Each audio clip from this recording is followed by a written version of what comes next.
Dude, this is a multi-billion-dollar corporation. They don't need they don't need any of us really propping them up or defending them. Really, what they do need is for us to say, well, what about? What about what you said a year ago? What's happening with this?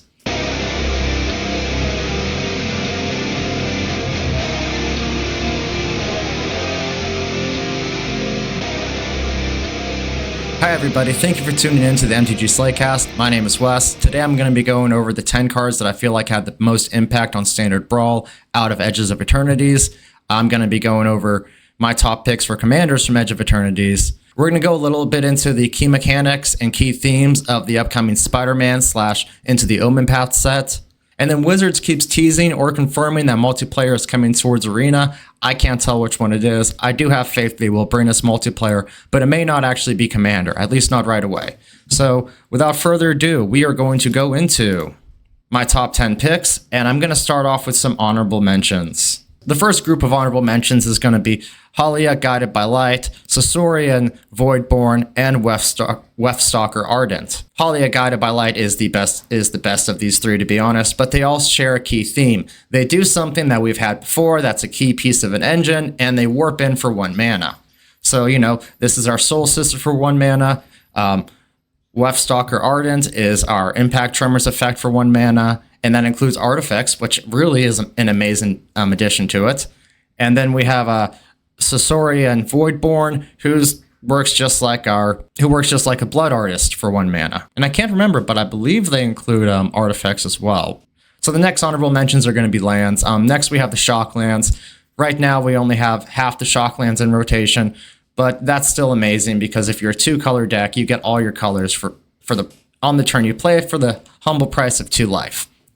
And with all the great 3-color commanders out, all the help they can get to get their mana fixed is all that much better. But then the next lands that are honorable mentions are Evendo, Waking Haven, and Uthros, Titanic God Core. These lands are fucking awesome. Once you get them stationed and charged up all the way, Evendo, the green one, will give you 1 green mana for every creature you control. So it's basically like, I believe the name is Gaia's Cradle. So it kind of hits like a softer version of that.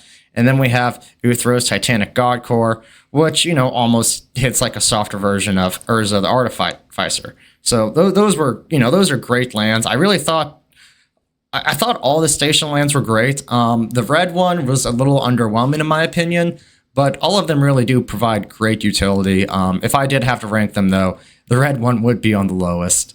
Now on to my list. Whoops. So number 10 on my list is Uraboroid. Now, I know a lot of people probably have this guy ranked higher. The thing is, in Standard Brawl, it's a removal-heavy format. Everything just dies to removal. So if it just dies to removal and you need a few turns to get your use out of it, it may not be as bomb as you want it to be, and it may not hit like it hits on a commander table or in a 4-person Brawl pod. But regardless, if we get Uraboroid out in play, keep them out in play for just 2 turns, that can be victory, especially if you're a creature-based deck, you're stalled out against another creature-based deck, or you've got this huge wide field presence and your opponent can't get a board wipe, it's going to be over for them. But at the end of the day, because it takes a few turns for them to actually get the most out of them, or you have to throw a pump spell on them to get the most out of them, they are towards the bottom of the list. Number 9, we have Sunstar Chaplain. This is one of those guys where they may not feel that great at a commander table, but at a Brawl table, they are awesome. We have a 3/2 for 2 mana, and at the beginning of your end step, if you control 2 or more tapped creatures, put a 1/1 counter on target creature you control. So obviously this guy does their most if you can play them after you have a few creatures in play that can either tap to attack, for convoke, to station. In the future, we're going to have water bending, so there's a lot of stuff this guy's going to be able to work with, and stuff he can work with at the moment. And then for 2 mana and removing a 1/1 counter from a creature we control, we can tap target artifact or creature. So that's great on this 1/1 format. We can keep their key piece tapped down or their biggest basher from attacking us consistently. This is one of those great examples of why Brawl cards shouldn't be judged by their EDHREC ranking, because this guy is rather low from the set, but in Brawl, he really can make an impact once you have the pieces in play.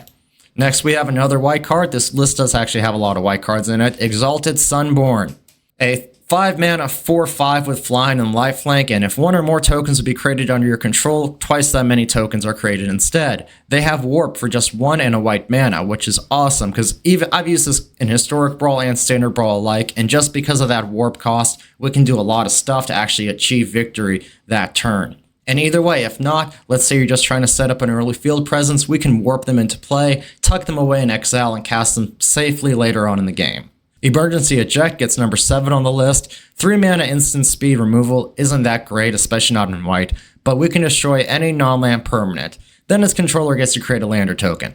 But, it's not a creature, so that's a good benefit, and though a lander token can gain them a land in the future, this also means we can destroy a planeswalker, destroy an artifact very easily, and though white does have access to those, it may not be as easy as destroying a creature or destroying an enchantment when you have these colors. So this is just a great option to have in your deck. It's nice budget removal as well. I just don't think there's anything wrong about this card.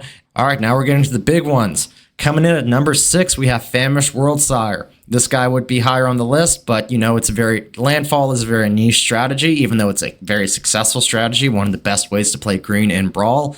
Just like Exalted Sunborn, I just don't feel like the meta is covered with a lot of commanders that do these that synergize with that playstyle. I mean, sure, we have Tifa, we have Bristly Bob, we have Tanuk Memorial, the Gruul Tanuk, but at the end of the day, if you play Standard Brawl, that's mainly who this guy is going to be for. But it is a nuke when this guy goes off. This guy hits the field, he eats all your lands, he gives you just as much lands back, and then all those triggers happen again. And if you can get lands out of your graveyard, they're coming out of your graveyard again. He's an amazing, satisfying, fun card to play. And I really would have had him in the top 5 if it wasn't for him really just being there for landfall decks. Speaking about amazingly impactful and satisfying cards, coming in at number 5, we have Singularity Rupture. A 6 mana Dimir board wipe, destroy all creatures, then any number of target players each mill half their library rounded down. So that any number of target players is great for Commander, and it's great for Brawl too, though, especially. If your goal is mill, anything that mills half their library is a go-to in Standard Brawl. The fact that it has a board wipe attached to it it's just so much icing on the cake, I don't know how to describe it. I've never actually played this card, but I've had it used against me a few times, and it is a doozy. And another cool thing though is if you're using graveyard synergies yourself, you can throw half your library in your graveyard, and now you have a lot more options than you did the turn before. So it really can be just an extremely useful card any way you look at it. Coming in at number 4 is Tragic Trajectory. This card almost made it into the top 3. It's a 1 mana black sorcery. Target creature gets -2/-2 until end of turn. But if we can activate the Void, which triggers when a creature warps or a permanent leaves the battlefield, that creature gets -10/-10 until end of turn, which can remove almost anything. Let's get real. That's getting rid of a lot of stuff. And if you're mono black or you're playing with black in your kit, you've got to have a lot of removal there. So just being able to, let's say, okay, I'm going to use removal, kill one of your creatures, and now I'm going to play Tragic Trajectory and take out another creature. It's just such an awesome, amazing card to have because it gives you the option for early game removal if you need it, which is very keen in this format. And then it can give you the option for cheap, big removal later on in the game if you can work it into a combo. It just really has so much to offer, but the fact that it only hits creatures, it really is justifiable not to be in my top 3. So coming in at number 3 is removal that does more than removal. Arch Enemy's Charm. I know 3 black mana is a lot if you play with more than one color, but mono black is probably the best mono color to play in Standard Brawl because you're such a removal heavy color. Anyways, we get to choose one. Exile target creature or planeswalker. That's great. And they're exiled, so they're not coming back. They're not in the graveyard. We don't have to worry about them. Or return 1 or 2 target creatures and or planeswalker cards from our graveyard to our hand. That really is a lot of value, though. I mean, especially if you're playing Dimir or any kind of other strategy that allows you to self-mill yourself. If I go back to Singularity Rupture, if you have Arch Enemy's Charm in your hand, let's drop Singularity Rupture, include myself in the mix. Maybe next turn I'll get some good stuff out, if you're desperate enough for card advantage. And the last one is put 2 1/1 counters on target creature you control. It gains lifelink until end of turn. And a very true to the charm nature because it just does a lot. And honestly, everything in here could cost 3 mana, maybe outside of the last ability. That could probably cost 2 mana for black, but I don't know. I could easily see that being just that on a card for 3 mana, especially at instant speed. So yeah, I think everything here, like, it feels like you're not paying to have the extra options when you're using this charm. It's very powerful. It's very loaded. I would definitely recommend anyone who's running mono black, or even if you have two colors and black as one of those colors, consider Arch Enemy's Charm in your deck, definitely. Next, we have an amazing card for landfall and non-landfall decks alike, Ice Tool Explorer. You may play an additional land on each of your turns. You may play lands from your graveyard, and their landfall ability is whenever a land you control enters, you can mill a card, which means they just have good synergy with self-mill decks to begin with. But anyone can get an advantage from playing an additional land on their turn and being able to get lands from their graveyard, especially if you have Fabled Passage, Evolving Wilds, Rogue's Passage, just any of those cards in your Brawl deck. Now you're getting an extra land out of your deck every turn just because you have one of those in your graveyard. So for most decks, Ice Tool Explorer hits the field and you're able to start ramping up really quick and really efficiently. And my final pick can really turn a game around or just help you secure victory that much more is Cosmogrand Zenith.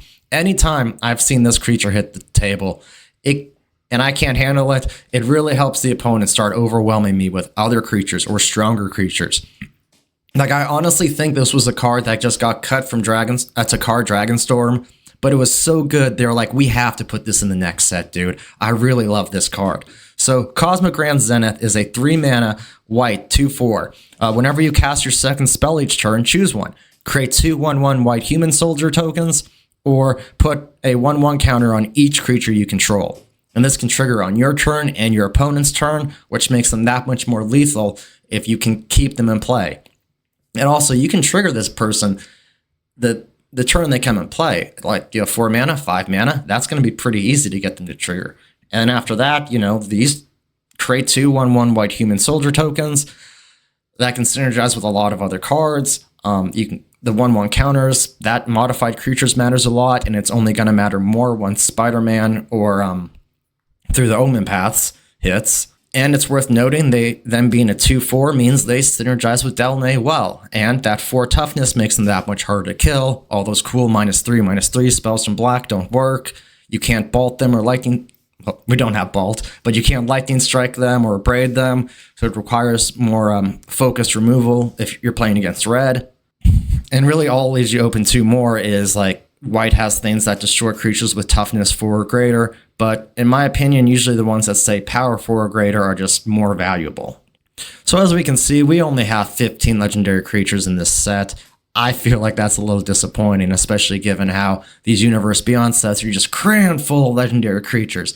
And then for us, if you're a Commander player or a Brawl player and you like to see these cool legendary creatures come out on in-universe sets and see what you can craft from them, this is more than disappointing for 2 reasons. One, 15 isn't that great of a selection. We do have quite a bit of them actually being uncommon. At least 5, right? 1, 2, 3, 4, 5, 6 uncommon legendaries in there, which isn't bad. Not saying it's a bad thing. Sometimes uncommon legendaries are great. But for every legendary creature, there is 2 of them. And I think they've even noticed this is a mistake. This may be why they're doing the modal rule change, which we'll get into later on. But anyways, for my top commanders from this set, first one is an honorable mention. We have Ragos Death Gastronaut. God damn, this guy was fun. And the colors give you all the removal you need. There is a lot of backup options when you build with this guy. But when it comes to standard Brawl, once again, I'm always pointing my finger at the removal being a heavy thing in this format that makes it hard to make fun decks that synergize with your commander, even though there are a lot of great backup options like Wefstalker Ardent and weapon manufacturing, food fight. There's a lot of great ways to work with this guy, but at the end of the day, if you can't keep him in play, it's just so hard to use this deck. And you're not building this deck usually to have greater threats on the field. You're building this deck to have a lot of synergies with them. And, great for commanders, great for pods. If you're playing Brawl with a group that has 4-person pods, that would be awesome. That would be a great time to use this guy in standard Brawl. Coming in at number 3 is Sammy, Wildcat Captain, a 6-mana Boros, a human artificer rogue. Rogue has been coming up a lot lately. But anyways, they're a 4/4 with double strike and vigilance. Spells you cast have affinity for artifacts, so they cost one generic mana less to cast for each artifact you control. This is a banner that I haven't built around yet. They do look fun. I've had a few people use. I've played against a few of them. It is kind of disappointing to watch someone just like start casting an ungodly amount of artifacts, but they don't get the cool ones that help them secure victory. But a lot of times they do, and it's a blast to just watch someone just throw Sammy down and then throw down 5 different cards you didn't expect to see come in that turn. They are a great commander. The reason they're only number 3 is because they're just based around artifacts, and that's not the easiest thing to build around. There are always options to exile all artifacts in play, and they're a very expensive commander. They just die to removal like everybody else. And so in order to actually work them effectively, you need to have some sort of protection in there as well for when that comes, because your whole strategy is going to be kind of ramp up with artifacts, especially if you have mana stones. The more the merrier, mana rocks, the more the merrier, and then get Sammy out and dump your whole hand out. But the second you play your first spell after Sammy, now they have a chance to kill Sammy. Coming in at number 2, and I may be a little biased, is Tanuk Memorial Ensign. This is a great landfall creature. I'm brewing a deck around him right now. Like, I have the machine down, it's just adding the removal to it. And because I was over, went on a little family vacation this weekend for Labor Day weekend, I haven't played the game at all in like 4 or 5 days. It's fucking insane. Here I am making a podcast episode instead of actually playing the game. I'm a terrible streamer. I just need a better schedule. Either way, regardless, so Tanuk Memorial Ensign is a 3-mana Gruul Kavu pilot, only 2 creature types. What a disappointment. There are 2/4 with a landfall ability that reads, whenever a land you control enters, Tanuk deals 1 damage to each opponent. If this is the second time this ability has resolved this turn, we can draw a card. So there's just so much great synergy for landfall right now. They're a fun commander. They don't feel like they're bonkers or over the top, though, like Tifa or Bristly Bill. You know, just like with every other landfall deck, we can just pack the deck full of creatures that have so much value. It's hard for them to actually want to start taking out our commander when the board state is just covered up with other threats. And, you know, anytime you get to double their ability, that's just damage straight to the face. This is the only landfall commander in these colors that will give us card advantage. So there's just a lot of, well, the only one for standard Brawl at least. So there's just a lot of value this guy does bring to the table. And they're a really, really fun commander at that.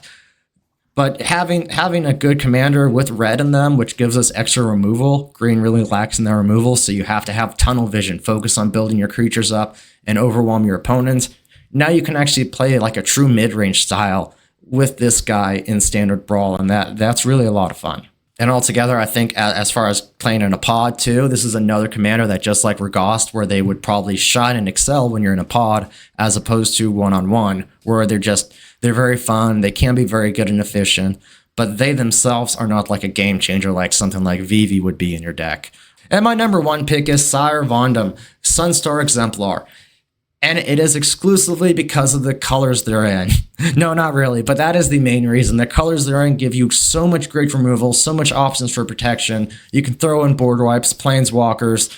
You can make this an aristocrat deck. You can make this a bounce deck. You can just make this a solid mid-range deck meant to kill. The cards themselves, in my opinion, is a great way to punish board wipes, because as they're a 2-mana Orzhov creatures, so it's going to be 1 and a black. Legendary Human Knight, 2/2 with Vigilance and Menace. Whenever another creature you control dies or is exiled, you can put a 1/1 counter on Sire Vondum. And then when Sire Vondum dies or is put into exile, while its power is 4 or greater, destroy up to 1 target non-land permanent. And you can run them in just a solid mid-range deck, and you'll be very successful. I ran one with the mid-range deck I posted with them is really just, it hits like a starter deck. And if you're on Arena, it really is a good starter deck. If you're playing in paper, take out the Cavernous Souls and Elspeth, and now this deck costs less than $200. I think that's a good way to start looking at a starter deck. Maybe trim out some of the more expensive cards and hit the table in the real world, you know? But yeah, their ability is really amazing, because like I said earlier, you don't have to focus your deck around them. You don't have to be Aristocrats or a bounce-based deck. But if you have a great Orzhov Aristocrats deck, they do very good at the helm of that deck. I mean, Vigilance and Menace is very powerful when you're removing all their creatures. And the fact that this creature is going to get bigger and bigger as your creatures die or as your creatures are exiled just makes them that much more of a threat and that much harder for your opponent to handle them, actually, when they know that, hey, when I remove this guy, now I'm going to have something removed too. And the cheap cost just makes them all that much better for a format like Brawl. We can get them out early, but you really don't have to get them out early when you're playing with this guy as your commander. So those are my picks for best cards for Commander and the best commanders out there. It's just a shame that everything from Edges of Eternities just dies to removal. It just makes everything feel so useless at the end of the day. Let me know what cards you thought were the most impactful in Standard Brawl, or just which cards you thought were the funnest from that set.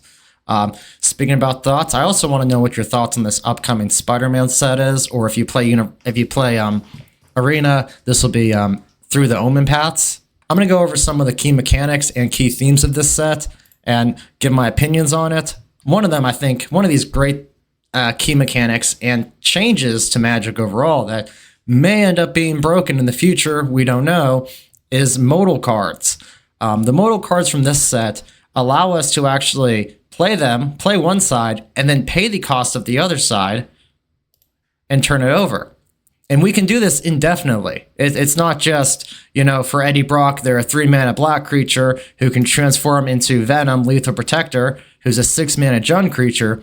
We can just keep flipping them as much as we want.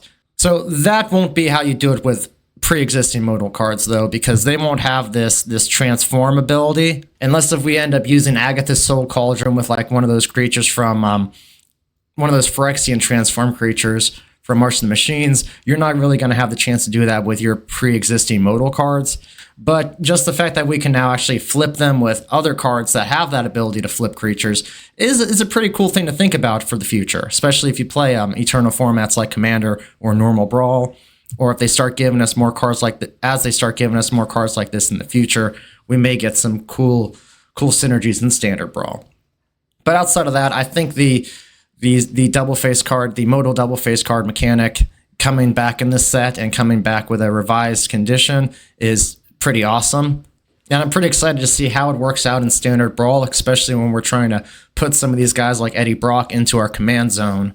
So as far as returning mechanics come to this set, we also have Connive. Now, Connive coming back is awesome because some of these villains, I think especially in the Grixis colors, will have Connive, which works great for Mayhem, which we'll get into later. And also, a lot of them there's a lot of cards that care about modified creatures, which is pretty great, especially with some of the top picks I had from Edges of Eternities. When the Spider-Man set comes out, a lot of them are going to get better, like Ouroboros, Sunstar Chaplain, Sire Vondum, Sunstar Exemplar. Like, there's just going to be a lot of creatures that will get better once we have more support for modified creatures coming back to Standard. Like, not that I'm going over my picks just yet for Spider-Man set, but Costume Closet is a great example of them caring about modified creatures. This is a 2-mana uncommon white artifact, and this artifact enters with 2/1/1 counters on it. We can tap it to move a counter off this artifact onto another target creature we control. Only activate as a sorcery, whatever. But then whenever a modified creature we control leaves the battlefield, we get to put a 1/1 counter on this artifact. So they don't just have to die. They can be bounced. They can leave it any way. It could be when they're exiled to transform.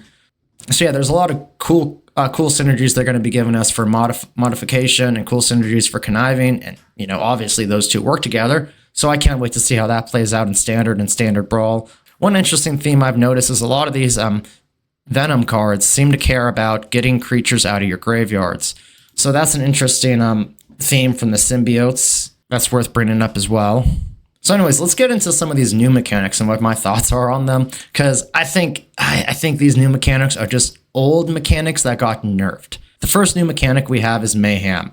You may cast this card from your graveyard by paying the Mayhem cost if you discarded it this turn. Timing rules still apply. So there's a lot to go into this one skill because it looks just like Madness. The only difference is for Madness, when you discard a card, you exile it, and then you can cast it for the Madness cost. If you don't, you put it in the graveyard. So Madness actually has a sort of protection because when you discard the card, it goes into exile. That means it can't be targeted by graveyard removal. Now, if someone has instant speed graveyard removal, like say a creature like Scavenging Ooze or the cool little raccoon, Agatha's Soul Cauldron. They have ways to kind of fuck up your Mayhem strategy here, as opposed to with Madness, they couldn't target it. Now, if you have a deck that, cares more about getting cards out of your graveyard, then Mayhem is a little bit better than Madness in that aspect. But there's also a lot of cards that care about casting from exile, and especially in the Spider-Man set. So it really confuses me that we got Mayhem instead of Madness when we have all these cool cards that say, hey, here's a benefit when you cast from exile. Like, I know one of the Gwen Stacy cards has that. I think it's the Ghost Spider, the Jusky colored one that transforms, if I can find her.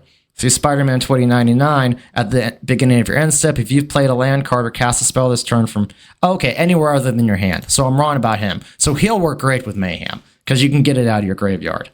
I'm looking for the Gwen Stacy one. So the Gwen Stacy is a modal creature that for a 2-mana red creature, when she enters, you can exile the top card of your library. As long as you control this creature, you can cast it. Ghost Spider cares about when you cast a spell from exile. Whenever you play a land from exile or cast a spell from exile, put a 1/1 counter on Ghost Spider, and then we can remove 2 counters from them and exile the top cards.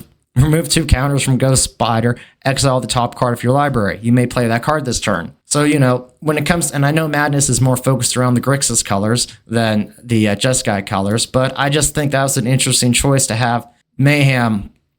I said Madness earlier, I meant Mayhem. To have Mayhem just focus on cards coming out of your graveyard as opposed to giving us back Madness. I know it's rated a little too high on the Storm scale, and that's something I'm going to be going over in a future episode, because I think it needs to be talked about how they're looking at cards that are higher on the Storm scale, great fun abilities, but they're like, how can we kind of nerf this to make it funner? And one of the key examples of that isn't just Mayhem, because I don't think that makes it terrible, unusable. It just makes it a little harder to use. And it creates different synergies, which I feel like did disappoint a lot of people. Web slinging is the ability that I really feel like is a nerfed ninjutsu. Like, ninjutsu is like a 6 or a 7 on the scale. They haven't given us a clear number. But unlike my dear Blood Rush, they've given ninjutsu plenty of chances since its original inception. They really want it to work. And I gotta say, Kato with ninjutsu was awesome. Commander ninjutsu was a little broken. Commander web slinging would be weird, but web slinging is basically, you can cast this spell for its web slinging cost, which is always cheaper if you pay the cost, and also return a tapped creature you control to its owner's hand. So there's a lot there too, because it has to be a tapped creature. Web slinging is a sorcery speed ability. It's not instant speed. So as far as I can tell, it's not instant speed. So unless you have something that gives all your creatures flash, you're not going to be using web slinging to save somebody, which, lore implications, I really felt like web slinging should have been an instant speed ability. It also would have been cool. And the fact that, let's say if I have an tapped attacking creature, someone targets it with removal, I use the web slinging ability if it was instant speed. Well, it's not as dangerous as in Jitsu if you're not replacing the attacking unit with another attacking unit. Web slinging as sorcery speed just doesn't seem like the hero thing, because it's not saving anyone. You're just using the other one to get a cheaper cost for this creature. It's almost villainous, to be honest. Like, it's cool that they're experimenting with different abilities to allow us to get multiple cast out of the same creature. Because if you haven't noticed, there is a lot of creatures with great abilities that say, when this enters, if it was cast. So, like web slinging, airbending, those are going to be great to add extra utility to creatures like that. That's for sure. I love that. But like, web slinging just doesn't feel like it's going to be that impactful of an ability. I feel like it would still, it still carries the commander cost because it's just an alternate cast. It's not activating an ability or anything like that. So, if you're using a commander with web slinging, it's kind of nice to have the cheaper way to cast them, I guess. But at the end of the day, I just don't see this being that impactful of an ability. I see it just being there for like lore implications, and I feel like it whiffed on that because it's sorcery speed. Like, let me look this up. I'm talking all this shit. Okay, yep, see, I'm right. According to Google, I'm right. It is not an instant ability. It is just an alternate cost. So it's not even an ability either, which is cool, but it's just an alternate way to cast your creature. It doesn't bring a lot to the table on its own. Peter Parker, who transforms into Amazing Spider-Man, seems like the best web slinging card because like each legendary spell you cast that's one or more colors has web slinging for green, white, blue. And, it can be any multicolored spell. I mean, any legendary spell. Oh yeah, it has to be more than one color too. But see, any legendary multicolored spell, which I know feels like a lot of parameters, but that's really not that much once you think about it. They all have web slinging now. So this guy's your commander. That's actually a pretty good way to utilize web slinging. Outside of that, I don't see a lot of good use for the cards that have web slinging, to be honest, just because it's not instant speed. Like, that was the hugest fail on so many levels. Like, the ability can be utilized less. It really doesn't fit the lore because all the times you think about Spider-Man yanking someone out of combat. And speaking about this upcoming Spider-Man set, we have through the Omenpath, which is our arena version, and here's the 2 cards that have been spoiled as of now. We have Kraza, the Swarm as 1, who is taking the place of Spider-Punk, and we have the Terminus of Return, which is our Infinity Stone. This Infinity Stone is now a Terminus Stone. I would like to note, I realize we're never going to get a stone throwing ability because Stone Throwers is banned in Commander because of how insensitive it is. So I doubt I'm going to get a cool card that lets me make stones and sacrifice a stone to deal damage. Unless Wizards is very careful about how they do it. I just want to have power stones and throw them at people. Either way, Kraza the Swarm is 1. I think it's an interesting design choice. And what's cooler about this, if I zoom in here, I'm very shocked and surprised. The cape does not surprise me at all. But this Venom-esque spider and like the armor, it kind of is reminiscent of a Venom character, like if they were in the Spierverse. So I've said a few people, I don't think they're going to get away with a lot of Spider-Man references or Easter eggs in this just because of how Disney is known to have hawks watching people that are going after their IP. That's why like Steamboat Willie was such a big thing. It's because everyone was like, yeah, fuck you, Disney. We can do it now. I'm interested to see how these cards are going to look. I'm already not getting a good feel off this card because it's either going to be rushed artwork, hopefully not, but maybe it could be AI artwork, or it's going to be stuff they had lying around that they adapted to this because they didn't have a lot of time to come up with this shit. Like, let's get real. That's a lot of pressure on a design team. So as far as the aesthetics of Through the Omenpath are concerned, I don't think it's going to be that great. And I don't think this is a good sign. I think this weird...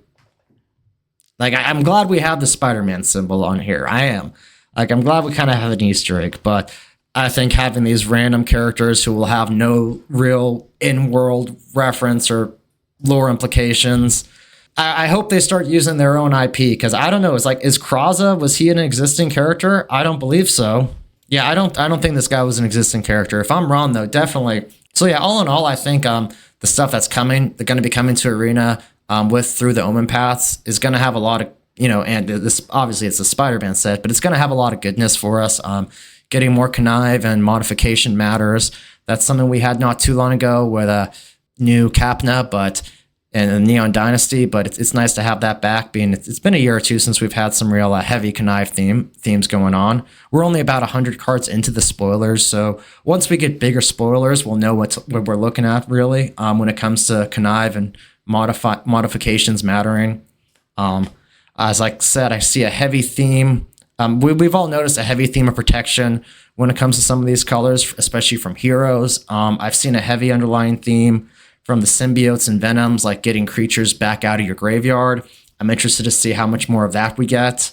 And I'm definitely interested to see web slinging prove me wrong and give us some better web slinging creatures. Like, I just don't feel like any of them have that, or it's worth putting another creature back on our hand to get them.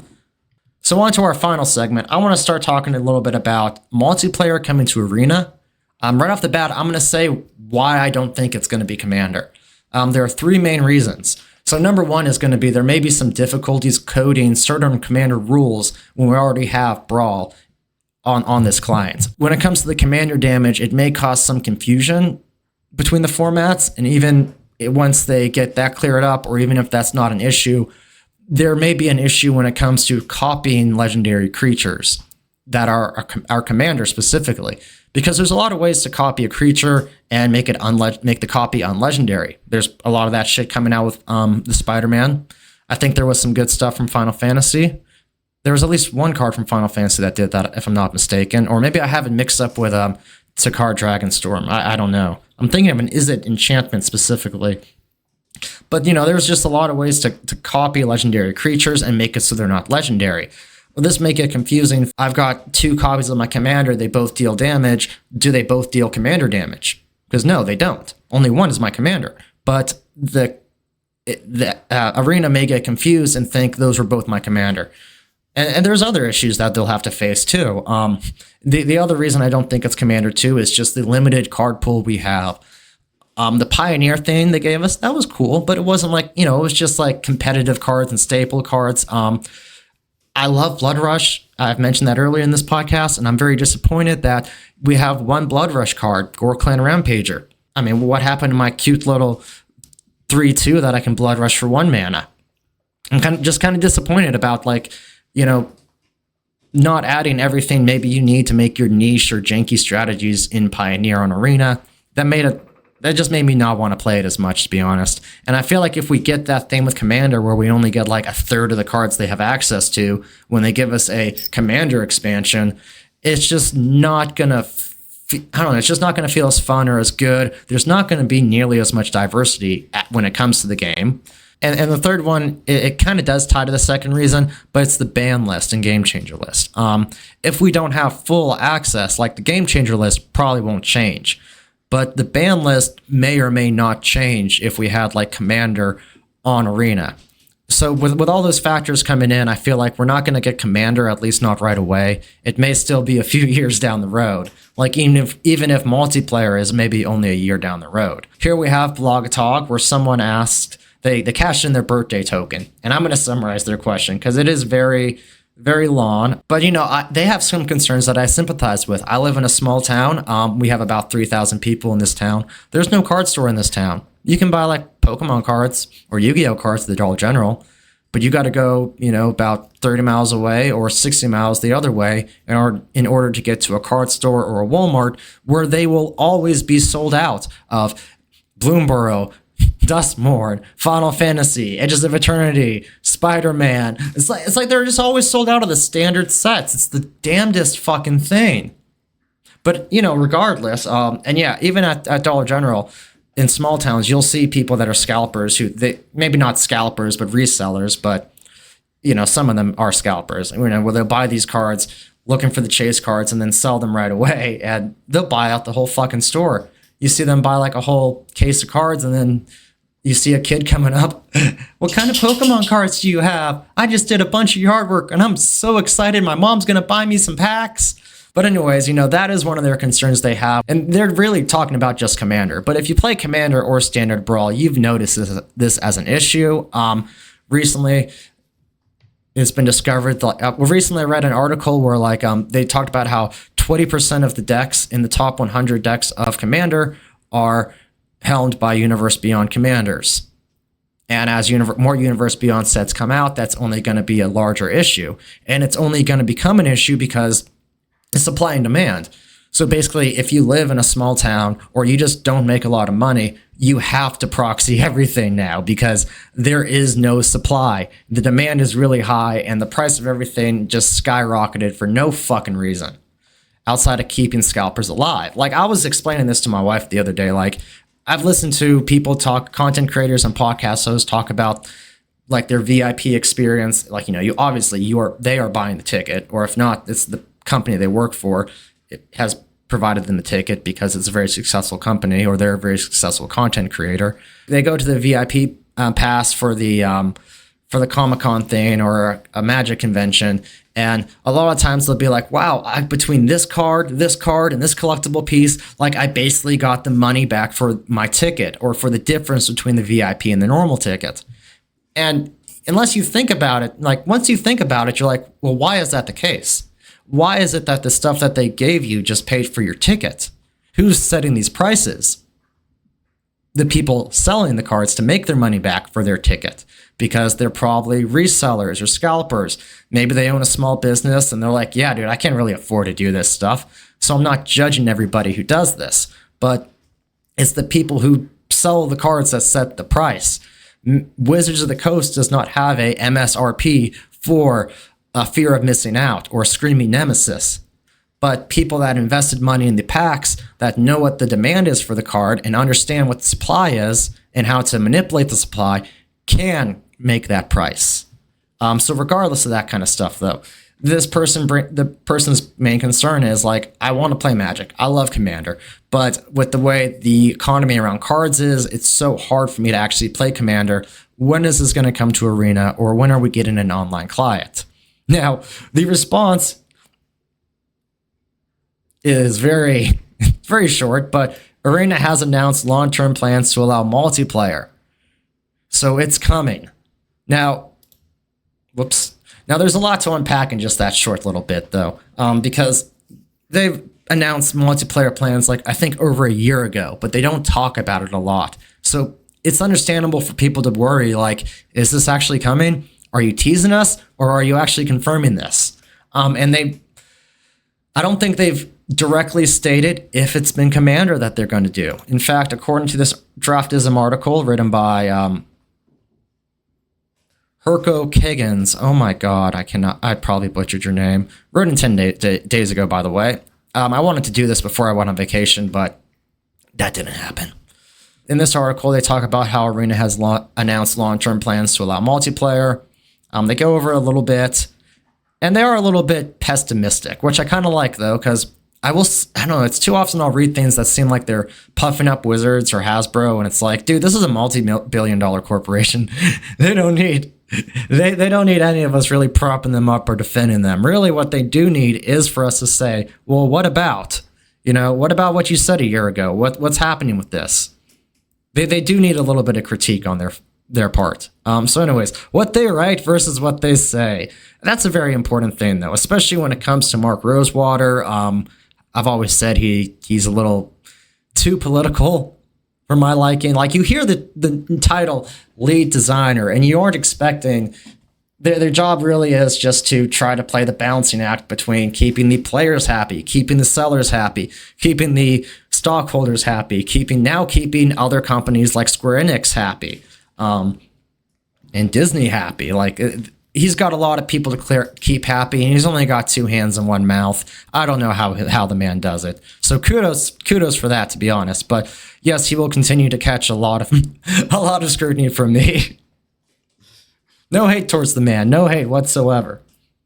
But this guy goes on to say how they've published roughly once per year their State of Game article, and last year they mentioned we're going to be getting it, but in this last one in the spring in 2025, they don't mention anything about multiplayer. Or if they do, I guess they said there's no multiplayer in sight. I don't remember them mentioning something about multiplayer, but I don't know, there's so many blog posts to read about this game, it's insanity. So yeah, they don't actually explicitly mention multiplayer. They do mention social play, but what does social play even mean? And there's another issue with them bringing like 4-person multiplayer to Arena is like the communication. Now, you don't actually need to communicate with people to play Commander or 4-person Brawl, but it's nice to have ways to communicate with people or even plan with other people. Of course, everything would be out in the open unless they gave us like a whispers button, which would be pretty cool. But obviously, like, we're not going to have like an open chat because there's so many naughty things we could say to each other. They don't want that garbage. But if you haven't noticed, there's been so many cool like emotes and little text things we can spit out at each other that I do think they do want to have us give us a way to like have a Swiss Army knife for communication. If have a kit for communication in some way or another. So I'm very optimistic about them giving us multiplayer. But this guy and I are on the same page here, where multiplayer itself does not mean Commander. As they say, multiplayer itself does not a Commander pod makes. Whatever the fuck that means. I smoked too much before this to get what they were saying. So they point this out, though. It goes without saying, and the Arena devs are careful to never say it, But sitting down with 3 other friends is not enough for a game of Commander. Like, you need the cards too. And as I went into this earlier, there are so many fucking cards that Commander has access to that we will not. Unless if they wait, unless if like they spend the next 3 or 4 years prioritizing that, especially with all the cards they have to add as is, like there's no way we're going to get the full Commander catalog. In fact, there's more cards in Commander than I thought.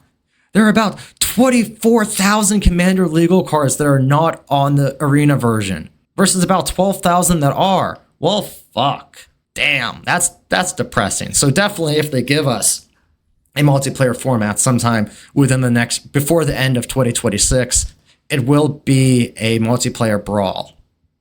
I honestly see standard Brawl being a little healthier than a multiplayer historic Brawl. Maybe I'm wrong.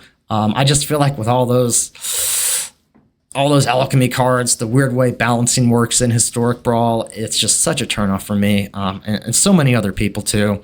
But it could create just such bonkers interactions that they'll have to like nerf cards just for historic Brawl, and I wouldn't want to be a part of that.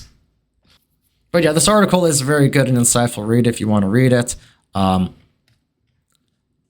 Go back to the name, just type this name into your search engine, and the article should pop up pretty quickly.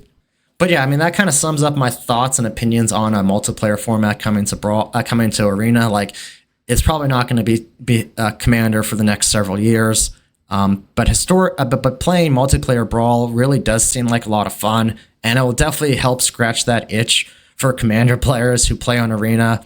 It will definitely help scratch my itch and let me craft different decks for standard Brawl.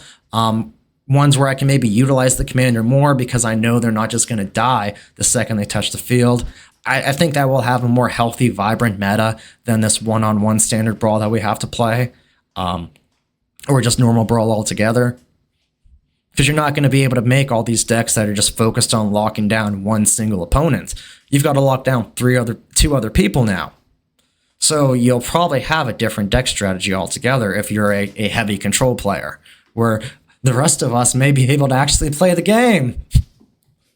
And if you get pissed off about some of these aggro decks you see in Brawl, that's not going to slide on multiplayer. So I think it's a win-win for everyone. We have to all gravitate more towards that mid-range engine that really creates a fun, pure experience in most Commander games, unless you're playing with like overpowered tier 4 decks. That concludes this episode of the MTG Slaycast. Don't forget to leave this video a like and subscribe to the channel for more awesome content. Let me know what you think about the subjects we talked about in the comments below. Stay tuned to the channel for some awesome standard Brawl decks. Now that Labor Day is done, I'm going to be hitting the ground running. Next week, I'm planning on starting to do 2 decks a week and a Slay the Brawlcast. Let's see how that works. If I don't get to be releasing 2 decks a week, and then I will definitely focus on streaming more too, because that's something else I really need to start doing. In addition to that, I've been talking to my wife, and I've really wanted her to be a part of this. I want to stream. Obviously, if you've been with the channel in the past, you've noticed I do stream more than MTG content occasionally. I love indie games, and I love Souls-like games, of course. Slay the Spire 2, I think it's in early access right now. Like when that comes out, I'm going to be streaming some of that. Hollow Knight's Silksong is coming out on the 4th. That has me really excited. I'll probably stream a little bit of that too if I get the time. But what I was talking to my wife about was streaming horror survival games. I think it'll be fun to actually have her be a commentator. She'll be able to make jokes about me when I get mad, make fun of me when I'm being too stupid to notice something. So I think it's a blast for everyone. I want to start being able to stream horror games, like horror survival games, once a week. I think even if you're just here for the Magic content, I do think that's kind of a nice break from the stressful, grindy world we sweaty oafs like to live in. But yeah, thank you for tuning in. Stay tuned for more content, and go out there and slay.